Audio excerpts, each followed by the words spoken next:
I'm live. Howdy, howdy, howdy, howdy, everyone. Hope y'all are doing fantastic. Hope you survived your 4th of July weekend. That was a lot of fun. We'll talk about that in a second. But before we do any of that, a big old SKD 143. I love my wife. I love my kids. I love reality TV. I especially love reality TV fans, especially you guys out here with me this evening and those watching on replay as well.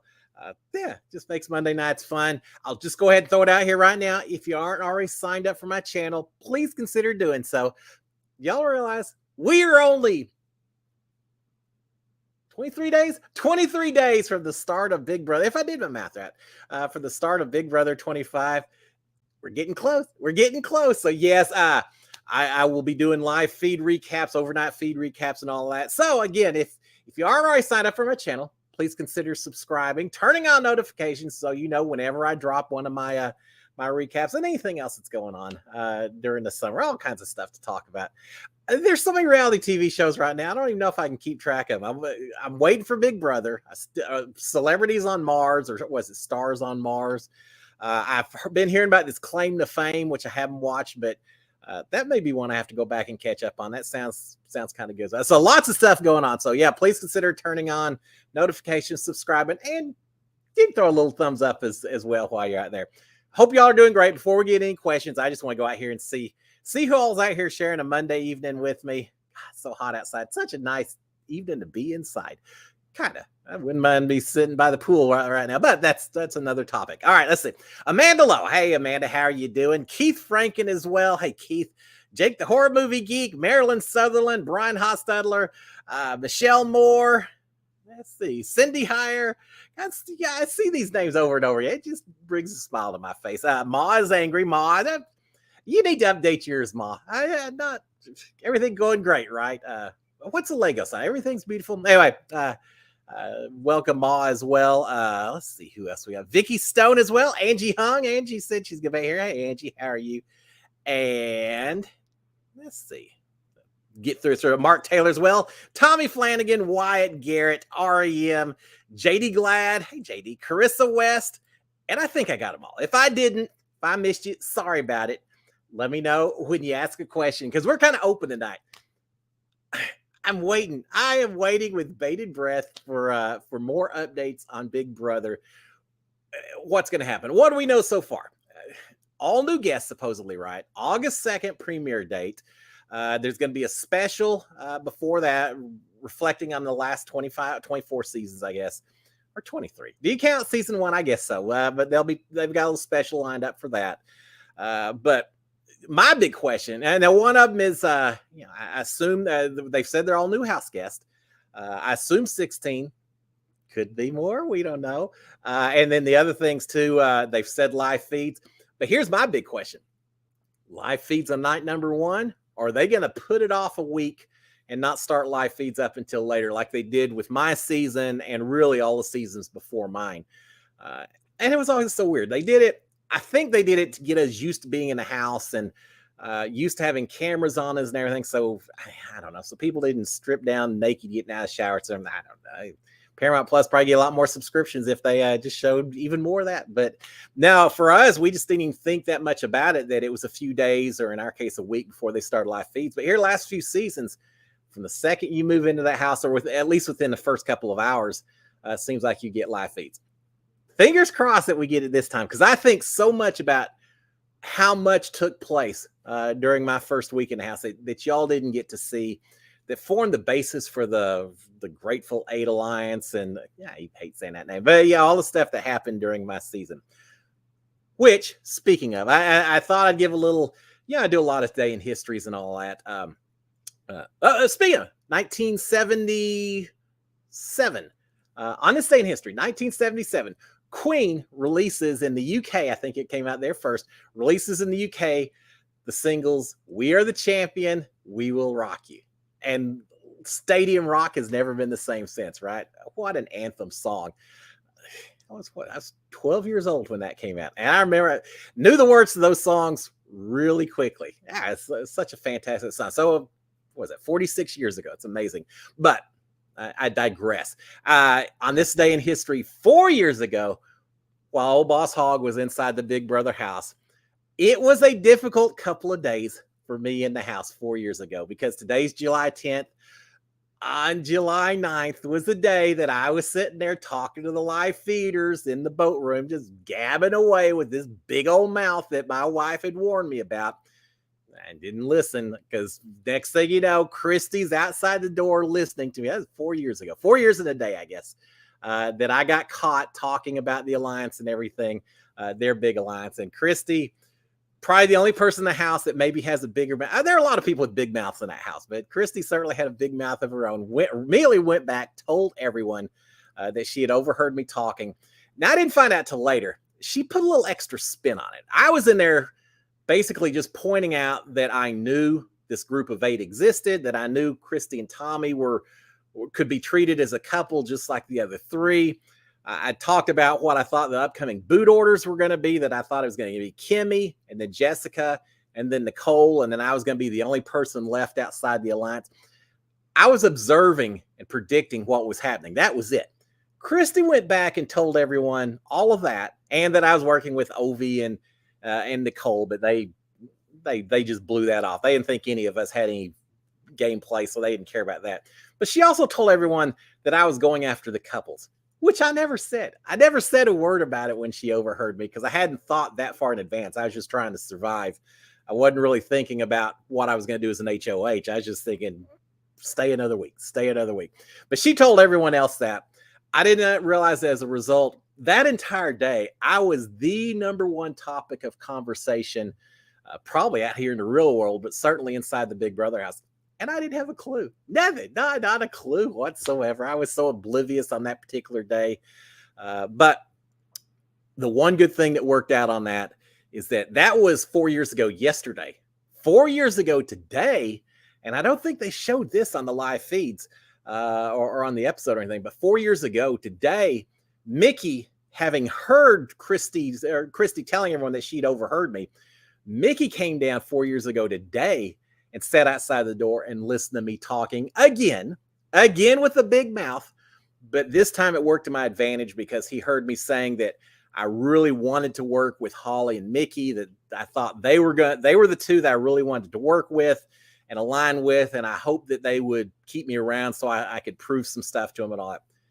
It worked. I can't say it was this huge strategy. Maybe I lucked into a little bit. I had a game plan in there, but Mickey heard that, and as a result, that's when he and Holly and myself started working a little closer together. It also helped create this chasm between himself and Christy, because Christy very much wanted me gone, and Mickey was starting to think that maybe that wasn't the case, and so that was kind of the starting of that. And so, let's see what else. Anyway, so that's my day in history 4 years ago. Busy times in the Big Brother house. All right, a few questions I've got on here. Let's see. Keith Franken got another job at a bakery, and I'm watching. Let's see. I got another job at a bakery, and I'm watching you as I'm camping at Silver Lake Sand Dunes, sitting in a hammock.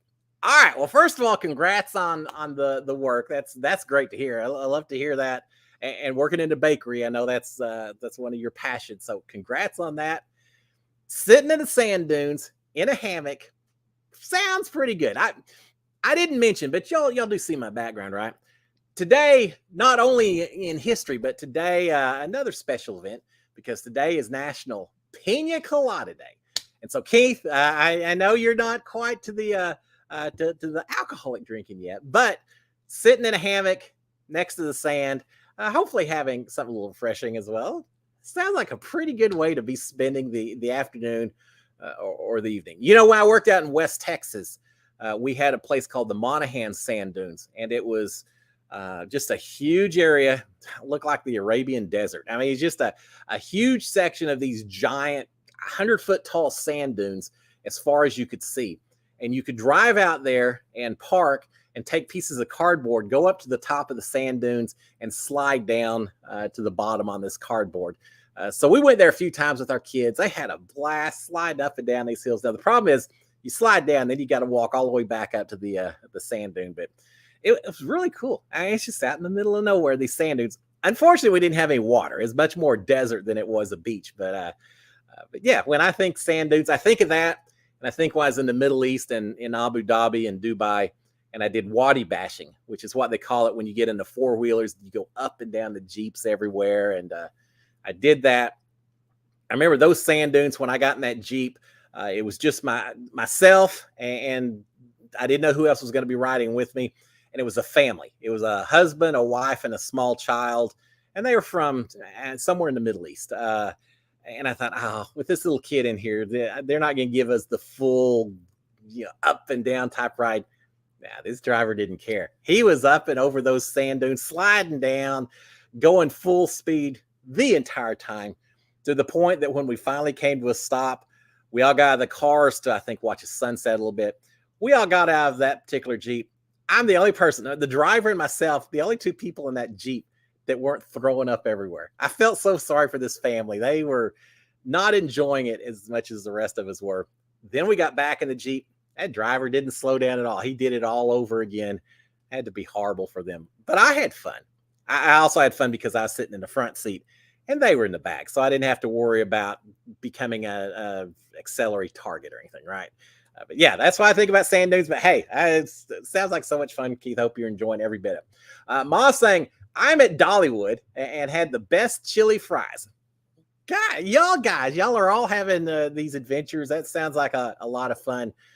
Chili fries, can't beat the chili fries. I personally was over in Austin this weekend.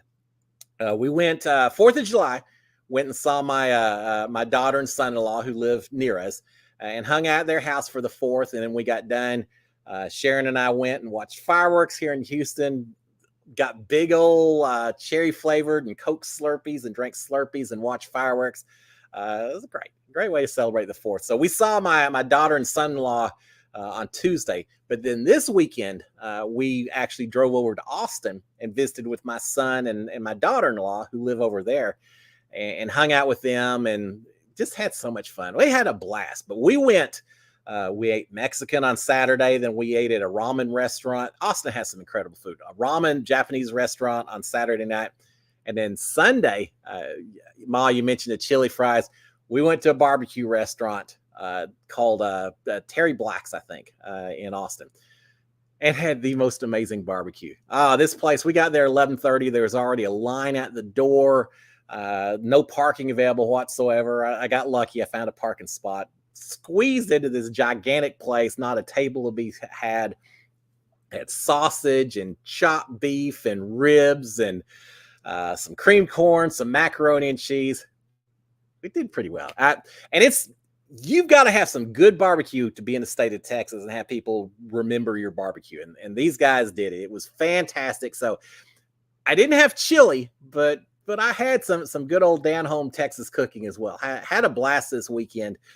We just got back late last night. So yeah, it's so much fun. Houston has a lot of good eats, but Austin does as well. So yeah, enjoyed every bit of it. So now, and enjoy Dollywood. I think you asked last week if I've been. Never been, but it's one of my bucket list things. I'd love to go. Hey, maybe I'll meet Dolly while I'm there. Right? She hangs around every once in a while, I would think. Right? All right. Brian Hustover saying rumors of 18 house guests this year. Brian, I always depend on you to find the latest rumors on this. And Maryland Southern saying that's interesting as long as they evict one night one. No. I don't want anyone going home night one, Maryland. No, I considering the fact I could have gone home on day one. That is my worst nightmare. I empathize with anyone who has put so much into the process and then goes home before they get a chance to prove themselves. If they have 18 people, and I don't know, it seems like they haven't really done that for so many years. But with the writer strike going on, with them wanting to stretch this season out as long as possible, it makes sense. You put an extra couple of people in there, and suddenly you can get an extra week or two. Now, here's the other thing also. Remember last year, they lost Paloma right off the bat, right? And who did they lose? Someone else? I guess that was it. I know Big Brother Canada's lost a few people season before last. There's something to be said for having an extra person or two thrown in there just in case. And if no one self-evicts, if everything's going the way it is, well, then maybe you go ahead and have a triple eviction instead of a double somewhere down the road, or or you get rid of one of the battle backs or something. There's things they can do to keep the numbers balanced and everything else. But I'd be okay seeing 18. 18 people is a lot of folks in that house. Because here's the other thing that you have to remember in terms of 18 versus 16.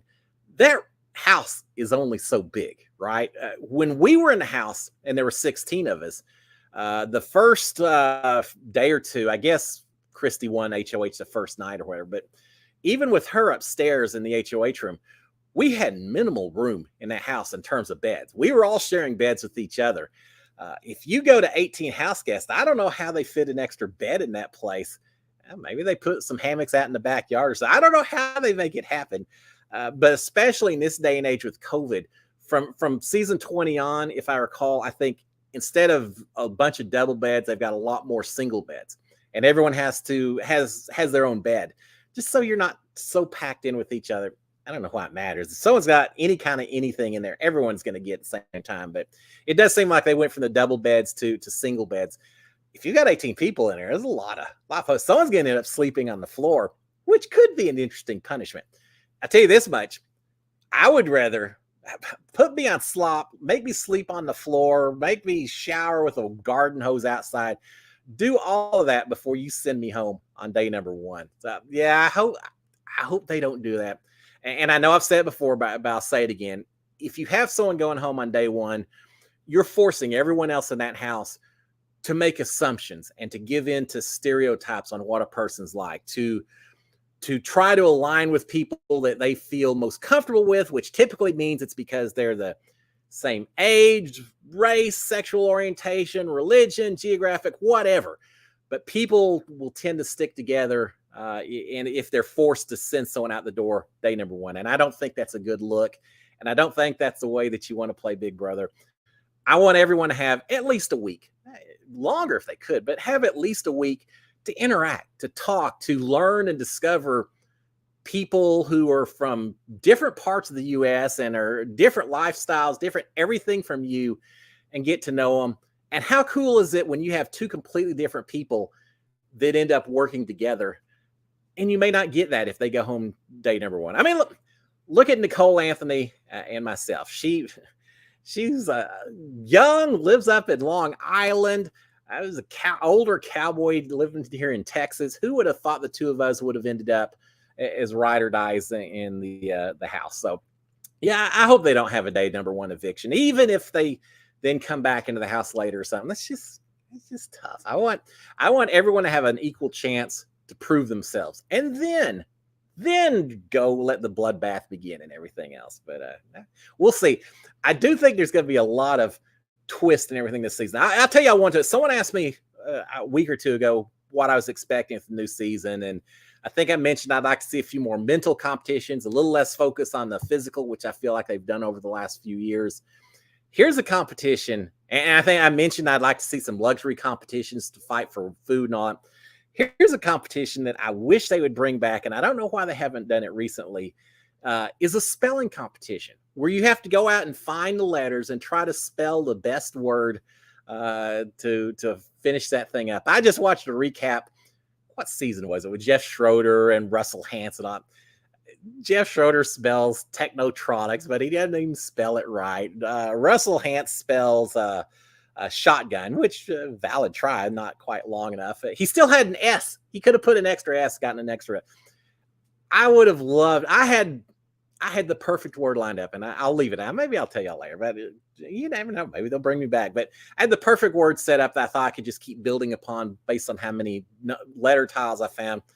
And then they didn't do spelling our season. I was so disappointed they didn't have more of those mental Olympics, mental challenges. But what are you going to do? Yeah, you adapt to what they throw at you. All right, a few other questions. Michelle Moore saying, anyone watch Naked and Afraid last night? I love me some Naked and Afraid. Last Man Standing is where they're now only one person's left. They compete for, I think, $100,000. Having said that, I did not watch last night's because we were busy traveling back from Austin, so I haven't seen it. It's recorded, just haven't quite gotten to it yet, but I love that. Naked and Afraid, Alone, these shows where you're just kind of out there just trying to survive. I mean, it's not about voting anyone off. It's all about, can you do what it takes on a day-to-day basis to make it into the next day? I think I do. I think I'm stubborn enough. Yeah, I've got my good traits. I've got my bad traits. Being stubborn can be both of them. Sometimes I don't know enough to quit and move on because I hate ever not succeeding at something, and I hate not finishing something up. So my stubbornness sometimes is good, sometimes not. But when it comes to naked and afraid and alone or something, I feel like that would work to my advantage. I'd be a guy out there would be 60 pounds and still be saying, "No, you're not pulling. Yeah, I know I've lost a lot of weight, but you're not pulling me out of here. I'm not done yet." Well, I'm trying to eat the algae off of rocks or something because that's all that's all I got left. It would be tough, and I'd hate the cold, and I'd hate the biting insects, nudity, whatever. That'd be the least of my concerns out there. But that'd be fun. Yeah, I have not seen the episode yet, but I love Naked and Afraid. I've met a couple of the Naked and Afraid contestants in Orlando at the Hearts of Reality, and those guys have told me there's no. It's exactly the way you see on there. It's as brutal as it seems. The trying to interact with your partner is as brutal as it seems. There's not any scripted stuff that we don't see. They've said, "Now it's really bad out there," which sounds good to me. Bring it on. All right, Mark Taylor saying, "Yeah, what is the background?" All right, Mark. Well, it's just because Pina Coladas, right? National Pina Colada Day.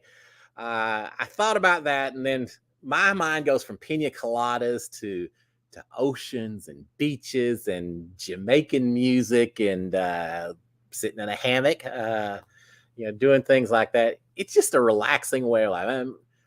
I love me a lot of country western music, but I also really like Jimmy Buffett and some of his sitting by the beach, enjoying everything. Y'all know, and I think in my little teaser on Instagram, I played Two Pina Coladas by Garth Brooks. Two Pina Coladas, one for each hand. Yeah, I love that song. But the original Pina Colada song, y'all know it, right? Most of y'all know it. Some of y'all may not be of the era where this song was even a thing, but it's actually called the Escape Song. It's, if you like pina coladas, getting caught in the rain, if you're not into health food, but you have half a brain. A whole song about we've got to escape, get away, and it's actually kind of a mean song. A guy trying to cheat on his wife. It turns out she's cheating on him and all that. But it's a classic song. Did y'all know though that the Pina Colada song did not originally include the line "If you like pina coladas"? The original tune was "If you like Humphrey Bogart, getting caught in the rain." It just doesn't have the same feel to it, right? I don't think it would have taken off the way it did, but I heard that it originally did not include pina coladas. It's not even the name of the song, but that's what we all call it now, the Pina Colada song. That song, every time I hear it, just the tune, the music, just is just that upbeat, the timpan drums and everything. I did a few little work in the Caribbean for oil and gas in Trinidad and some places like that. And it was so much fun going to some pan drum festivals where they're all playing that music, and people are out on the beach selling jerk chicken and all that. It's kind of a nice way to live life. I'm thinking maybe Sunday when I retire, maybe Sharon and I can go just hang out at the beach and be some beach bums and have our own pina coladas. I did not win the Powerball. I didn't win the Mega Millions, which were on Friday and Saturday night. So guess I got to work a little bit more before I get to the point of hanging out at the beach. I don't know, maybe I'll buy some more Powerball tickets, but yeah. So that's the background. Pina Colada Day. So celebrating. Maybe I'll partake after the show itself. JD Glad. Hey JD, glad to have you out here. Enjoy your live streams. Looking forward to this season of Big Brother 2. Oh, I'm so ready for it. I feel like we've gone through a few seasons where we had the outside world not interfering, but certainly having an effect or an influence on the show and the way it's played, right? You had COVID and All Stars the first year. You had pre-gaming that took place apparently, and I think it made for a little bit of a boring season because we kind of knew there weren't the upheavals, there weren't the big power swings in the All-Star season. Then the year following, you had the cookout, which I understand why it happened and the diversity and everything else that took place, but it made it a little more predictable than some other seasons because you had people that were working together for an ulterior goal. And it worked. I mean, it's fantastic. But I do think it made it a little less predictable. And then last season, you had a few problematic things. Yeah, a little bullying, things like that took place. I'm ready for a new season. It is so hard because I don't want 16 or 18 goody two-shoes in there, right? I mean, that'd be boring as well. So we have to have our villains. But I just hope that the villains focus on gameplay and not personal and not on anything that involves the outside world, if y'all know what I mean. I want it just to be, you went behind my back and did an alliance with so-and-so, therefore you're dead to me now. I'm booting you. I want it to be based on gameplay and strategy and all of that more so than anything else.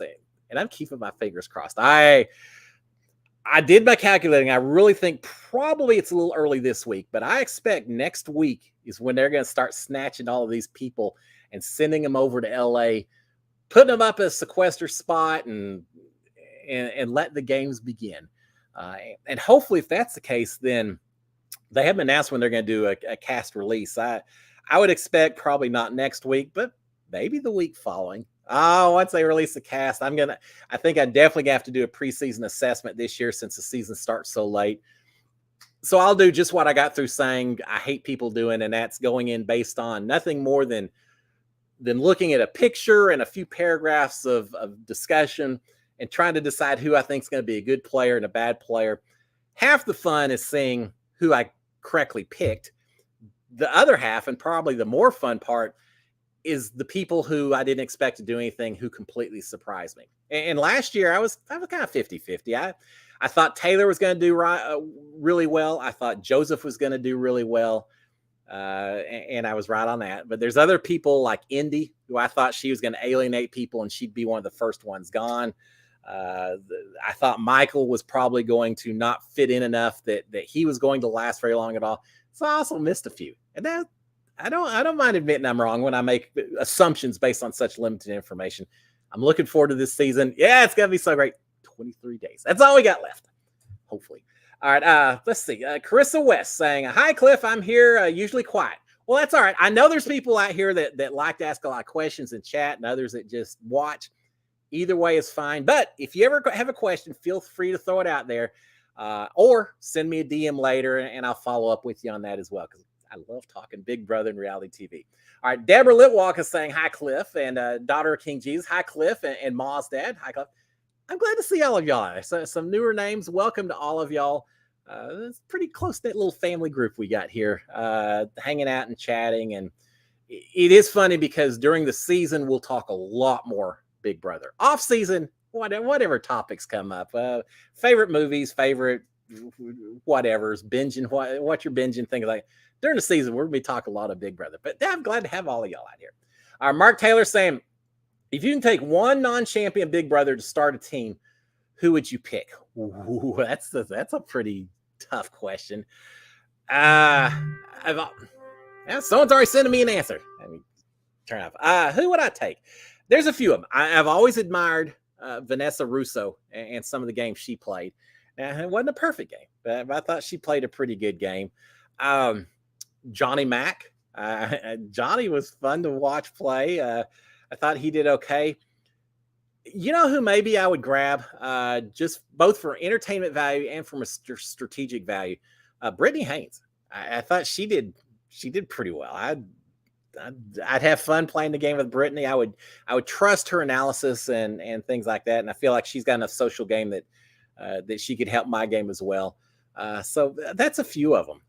Who else? Paul's never won, right? He was on for a couple of seasons. I've never met Paul in person. I've talked to him on DMs and things like that. He seems like a nice guy. I feel for that guy.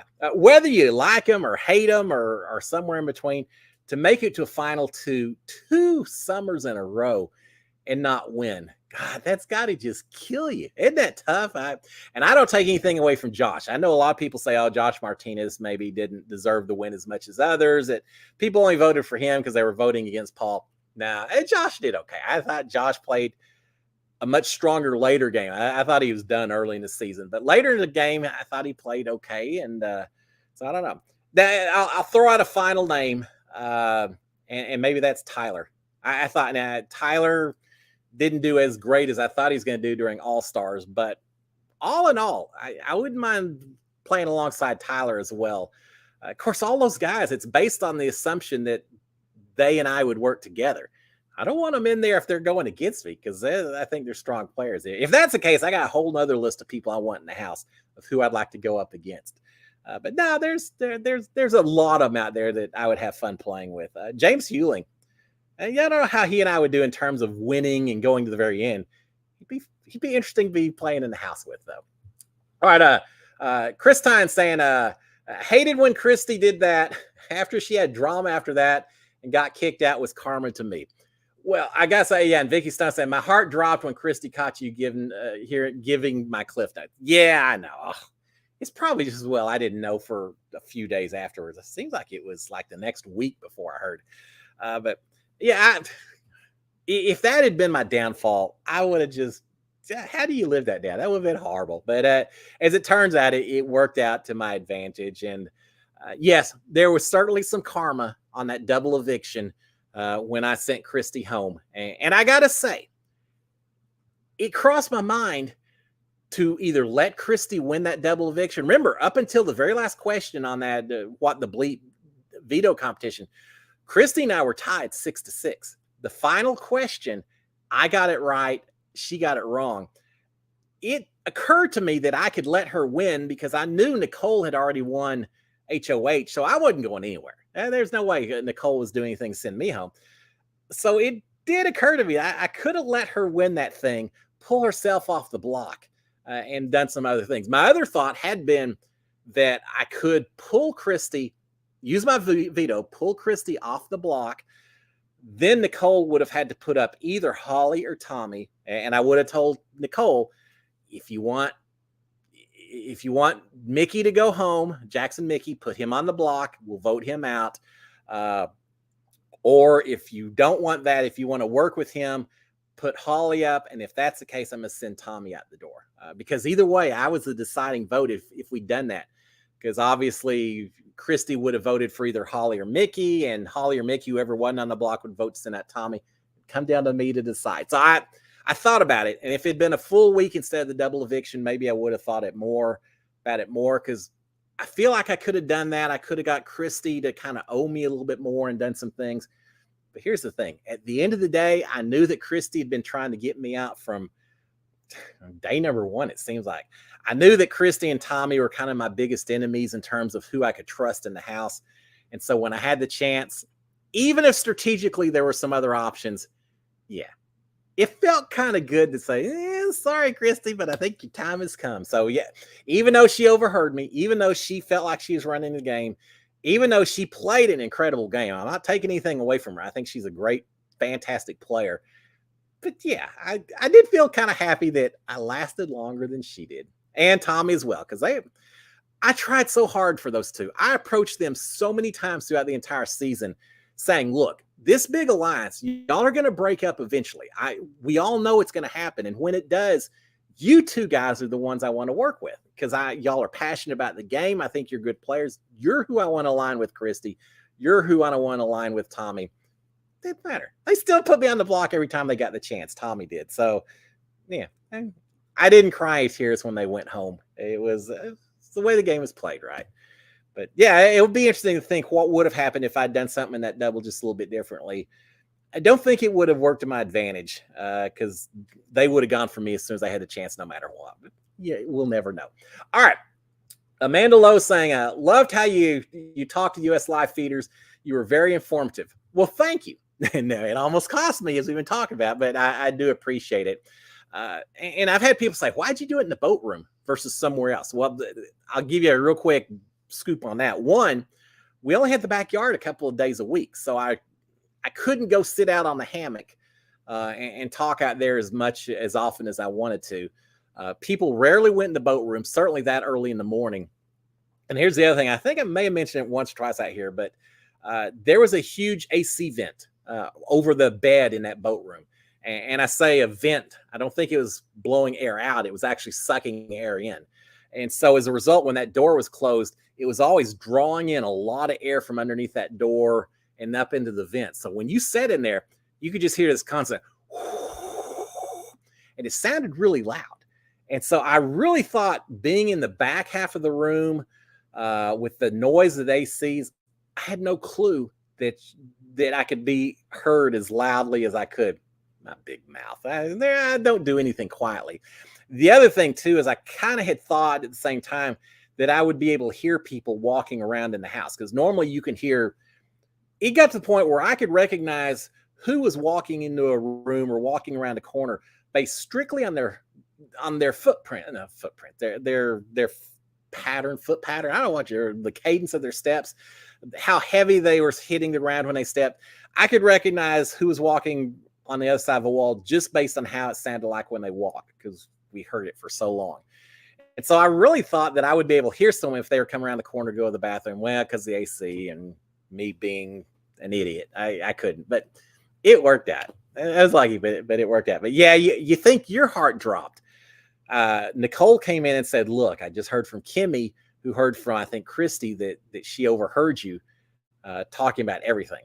Talk about heart dropping. Because not only, I mean, I felt bad because I felt like I just destroyed my game, but I also felt like I had destroyed Nicole's game and potentially Ovi's game because I had mentioned them as well.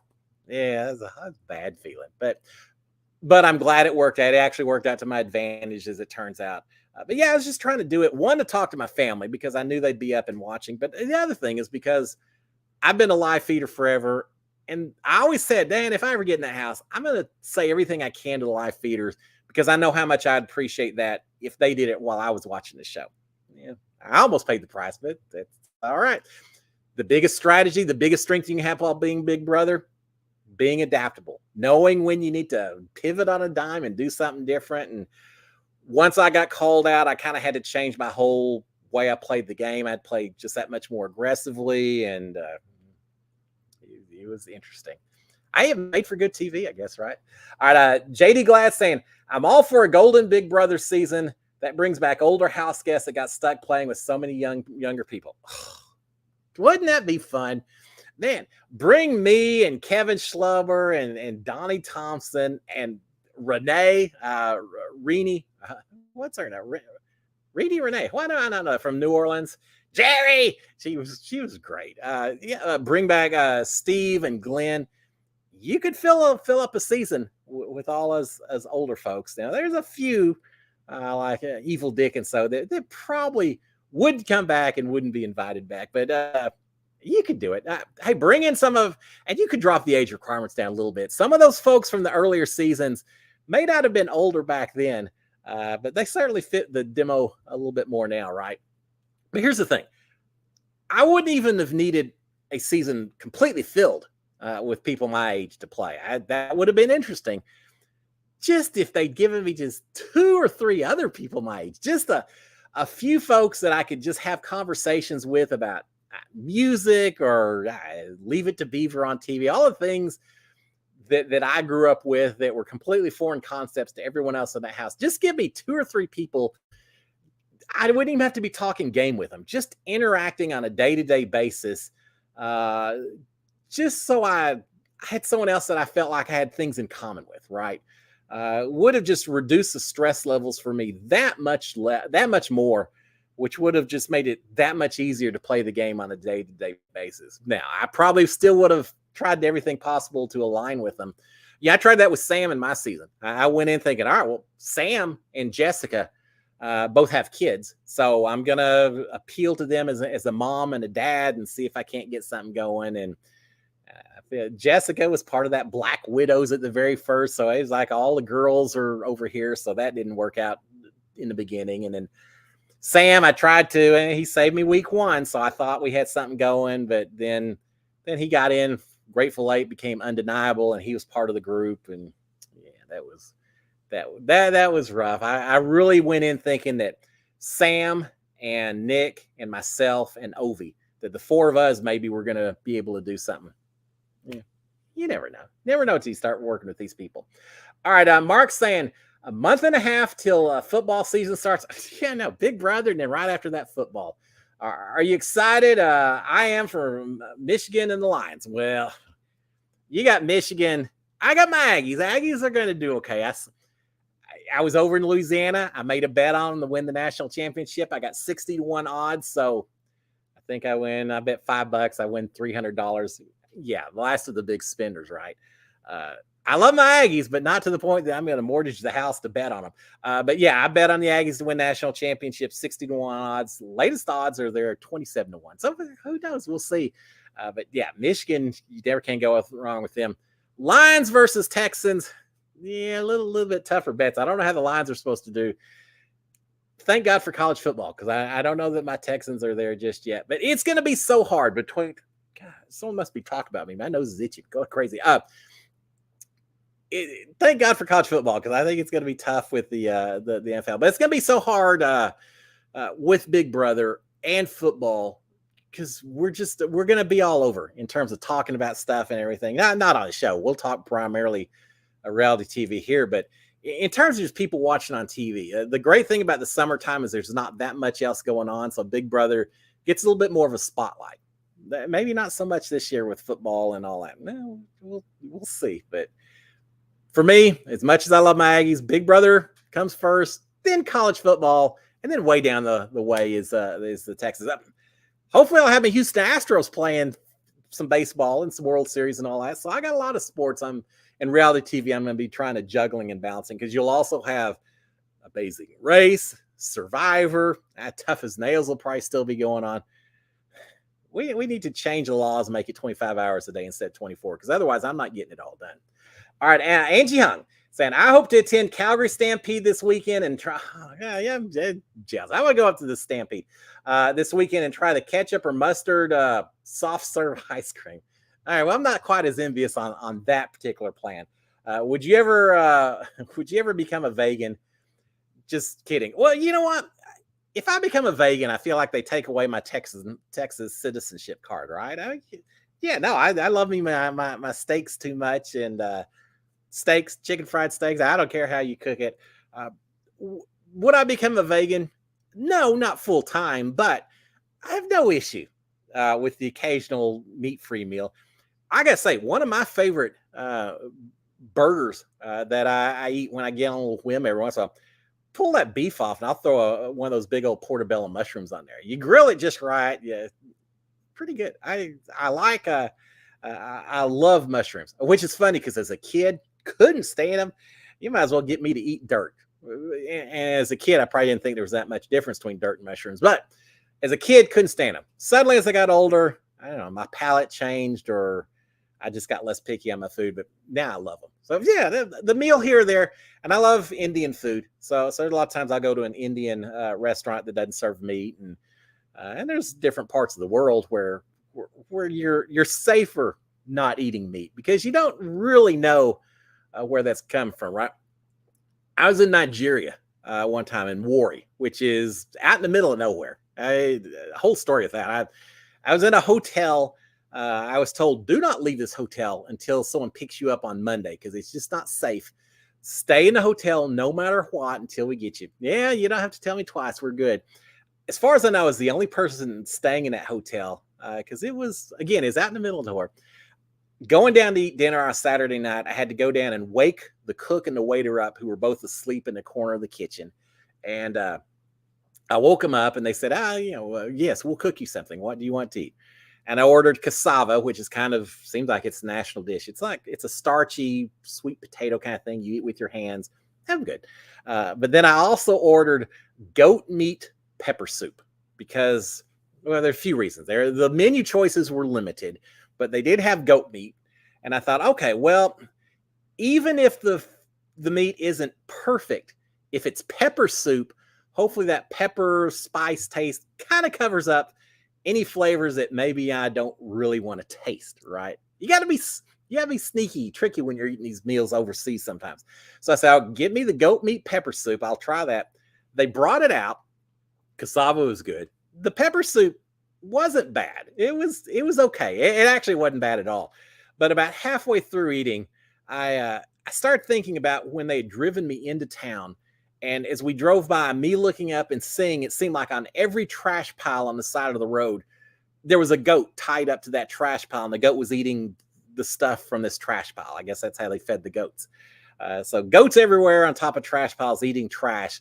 And all I could think is, okay, I'm probably eating one of those goats that just got off that trash pile. And Lord knows what's in that trash that they just got through eating. And the more I start thinking about it, the more I start thinking, being vegan may not be such a bad deal while I'm here in Nigeria. So did not finish that particular meal, but I survived. It worked out okay. But yeah. So anyway, yeah. Vegan for a meal, yeah. For the rest of my life, yeah, probably not so much. As far as the Stampede, at first, Angie, I thought you were talking about the football game, CFL, as opposed to the Stampede. For those of you who don't know, it's Calgary's version of the rodeo and chuck wagon races. That is so much fun. Been to Calgary so many times, but never during Stampede. We're going to change that one of these days. Come up visit you, Angie, but you got to take me to the Stampede. That'd be great. Yeah. Soft serve mustard or ketchup ice cream. You go for it. You let me know how that goes. I'll stick with my fried Oreos that we have down here at our rodeo. Or fried Twinkies as well. All kinds of fried everything down here. All right. Genevieve Sweet saying, if Big Brother 26 is a returning season, what players would you hope to see? Well, that's a good question. Because you've got to have a mix. You've got to have the players that are entertaining just because they make good diary room sessions or they're not problematic. That's not the word I'm thinking. They're not always the best player, but they always carry a lot of drama with them, right? You got to have some of those. Then you want to have some of the players that played good games that maybe just didn't quite make it to the end. And then I think I would like to see returning players that maybe I didn't think had enough of a chance to play the game. So I think you've got to have a mix. I also would not ever want to see a season where you had too many people from a single season, right? I want to have a mix. If you've got 16 players coming back, you better be representing 8 seasons. I think I don't want to see more than maybe 2 players per season, or else it's too easy to get alignments and all of that. So I don't know. So what kind of players? I'm just thinking about my season. Hey, I'm throwing my hand up. I'd love to come back. I'd love to come back with Nicole, but I think she did All Stars, so that probably wouldn't happen. And if she came back with me, no one would trust us because they'd know we were working together. So instead of that, I'll say if I came back into the house with and David's come back as well, so I'll leave him out. Cat would be fun to come back with. Tommy would be fun to come back with because no one would know whether we actually were going to work together or not.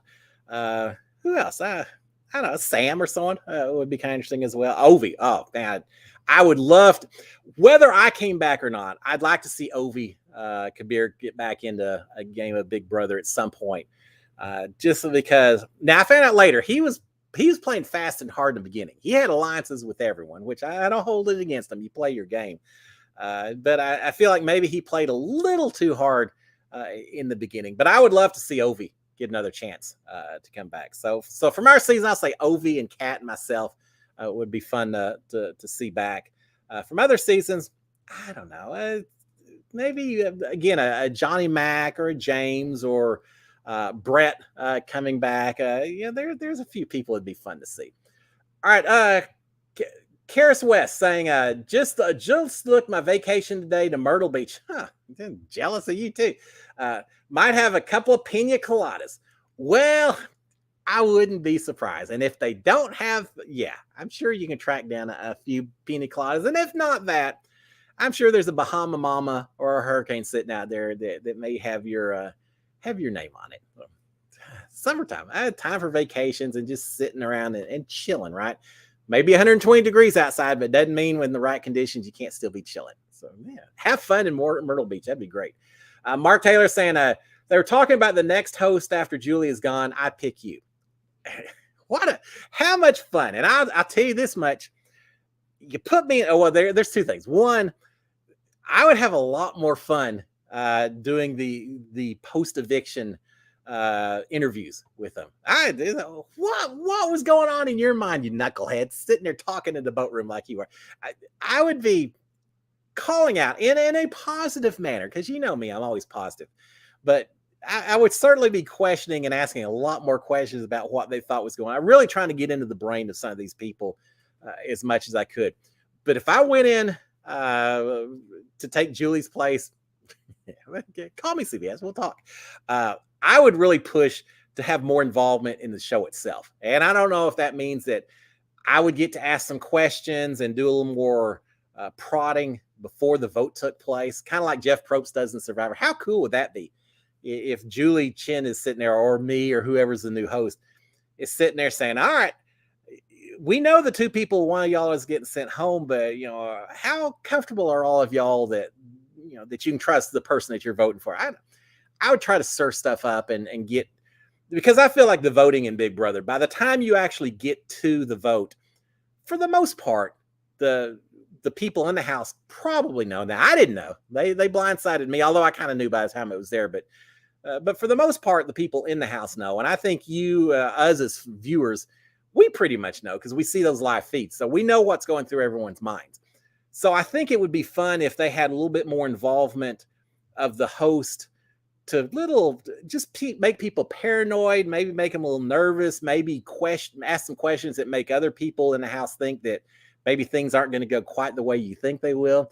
I think you could make those eviction nights that much more exciting just by asking a question here or there. So that's what I'd do differently. But yeah, thank you. I appreciate the vote of confidence, and I only need like 2 million more, and maybe we'll make it happen.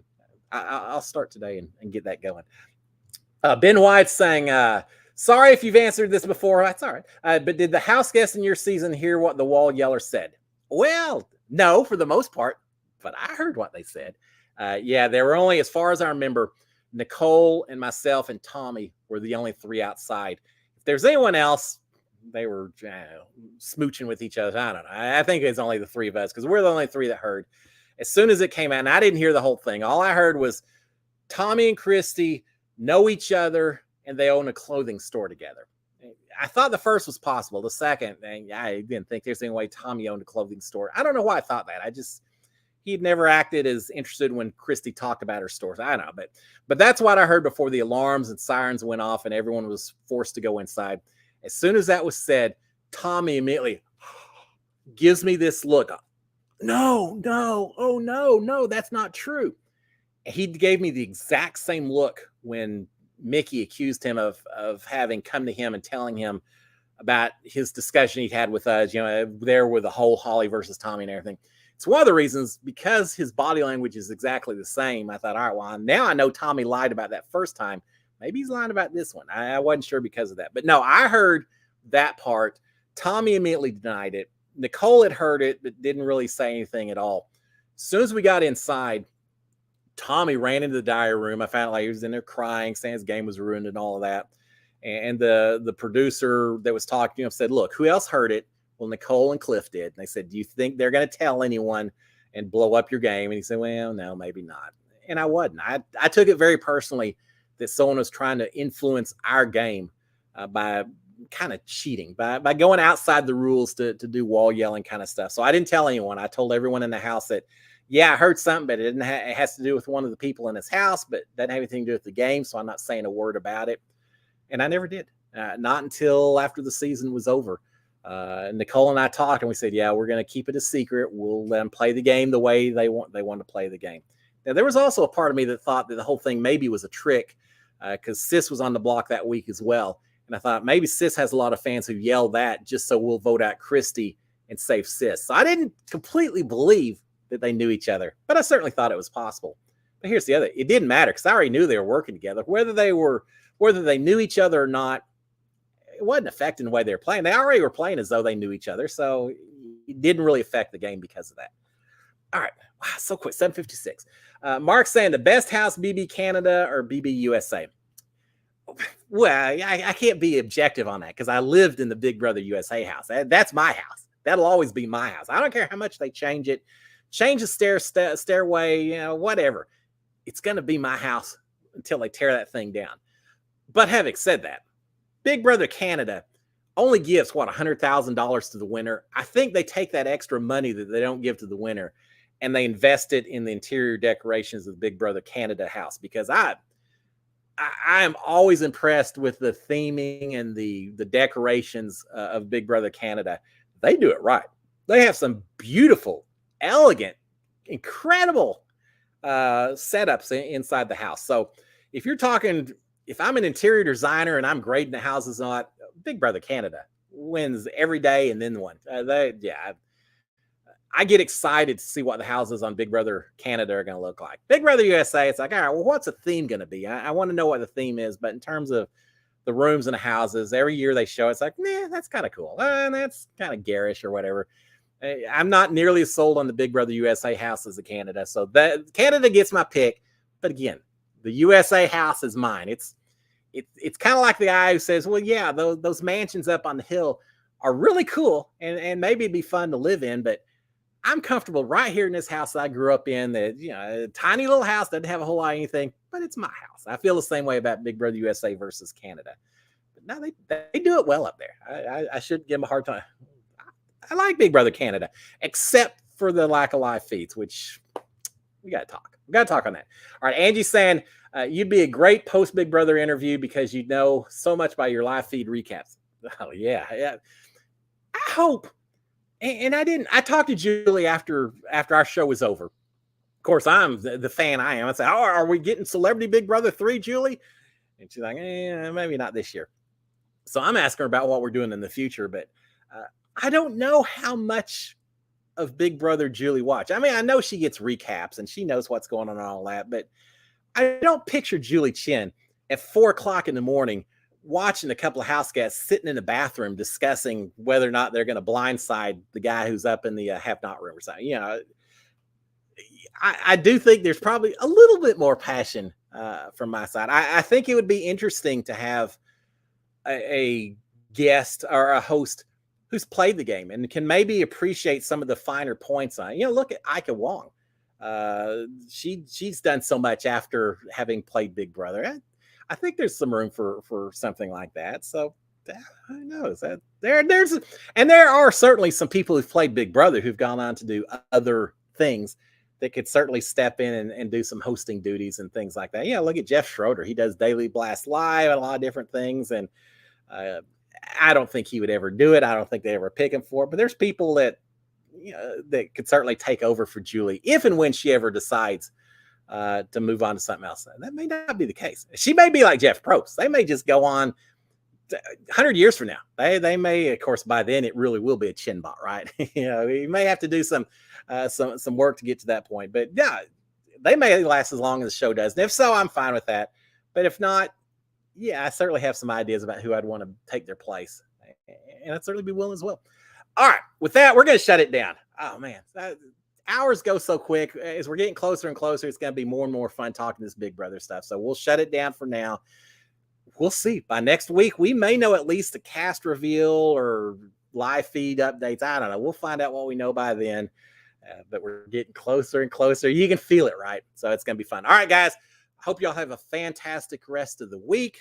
Enjoy the outdoors. If you're sitting in a hammock by the sand, if you're sitting on the beach, enjoy your drink of choice. I hope it involves staying hydrated because it is hot out there, but enjoy the outdoors. Take some time indoors. We're going to be spending a lot of time indoors here before 3 weeks from now. Y'all have a great one, guys. Until next Monday, though, cheers, my friends.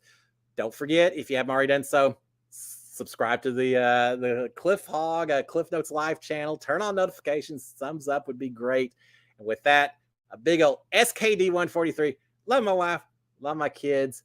Love Big Brother. And I especially love the fans of Big Brother and all of you guys out here watching live and on replay as well. Y'all have a great one. And I will see y'all next Monday. Between now and then, as I said, if y'all got any questions or anything, shoot me a DM. I'm always checking that stuff. And hey, I'm on Threads now as well. So if y'all are new to Threads, make sure you're following me. I haven't figured out the following just yet, but if you sign up for Threads, make sure you're following me and we'll have fun out there. Just what we need. One more social media platform, right? All right, guys, y'all have a great one. I will see y'all next Monday. Till then, cheers, my friends. Bye. Oh, there you go. I didn't think I could turn off. See you later, guys. Bye.